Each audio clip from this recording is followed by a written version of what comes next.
Der Milchmann. Der Milchmann schrieb auf einen Zettel: »Heute keine Butter mehr, leider.« Frau Blum las den Zettel und rechnete zusammen, schüttelte den Kopf und rechnete noch einmal. Dann schrieb sie: 2 Liter, 100 Gramm Butter. Sie hatten gestern keine Butter und berechneten sie mir gleichwohl. Am andern Tag schrieb der Milchmann: Entschuldigung. Der Milchmann kommt morgens um 4. Frau Blum kennt ihn nicht. Man sollte ihn kennen, denkt sie oft. Man sollte einmal um 4 aufstehen, um ihn kennenzulernen. Frau Blum fürchtet, der Milchmann könnte ihr böse sein. Der Milchmann könnte schlecht denken von ihr. Ihr Topf ist verbeult. Der Milchmann kennt den verbeulten Topf. Es ist der von Frau Blum. Sie nimmt meistens 2 Liter und 100 Gramm Butter. Der Milchmann kennt Frau Blum.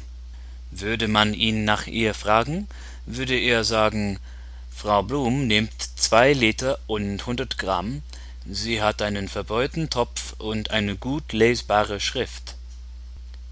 Der Milchmann macht sich keine Gedanken. Frau Blum macht keine Schulden. Und wenn es vorkommt, es kann ja vorkommen, dass 10 Rappen zu wenig daliegen, dann schreibt er auf einen Zettel: 10 Rappen zu wenig. Am andern Tag hat er die 10 Rappen anstandslos, und auf dem Zettel steht: Entschuldigung. Nicht der Rede wert oder keine Ursache, denkt dann der Milchmann, und würde es auf den Zettel schreiben, dann wäre das schon ein Briefwechsel. Er schreibt es nicht. Den Milchmann interessiert es nicht, in welchem Stock Frau Blum wohnt. Der Topf steht unten an der Treppe. Er macht sich keine Gedanken, wenn er nicht dort steht. In der ersten Mannschaft spielte einmal ein Blum, den kannte der Milchmann, und der hatte abstehende Ohren. Vielleicht hat Frau Blum abstehende Ohren. Milchmänner haben unappetitlich saubere Hände, rosig, plump und verwaschen. Frau Blum denkt daran, wenn sie seine Zettel sieht.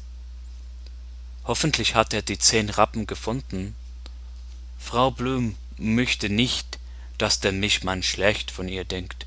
Auch möchte sie nicht, dass er mit den Nachbarn ins Gespräch käme. Aber niemand kennt den Milchmann, in unserem Quartier niemand. Bei uns kommt er morgens um 4. Der Milchmann ist einer von denen, die ihre Pflicht tun. Wer morgens um 4 die Milch bringt, tut seine Pflicht täglich, sonntags und werktags. Wahrscheinlich sind Milchmänner nicht gut bezahlt, und wahrscheinlich fehlt ihnen oft Geld bei der Abrechnung. Die Milchmänner haben keine Schuld daran, dass die Milch teurer wird. Und eigentlich möchte Frau Blum den Milchmann gern kennenlernen. Der Milchmann kennt Frau Blum. Sie nimmt 2 Liter und 100 Gramm und hat einen verbeulten Topf.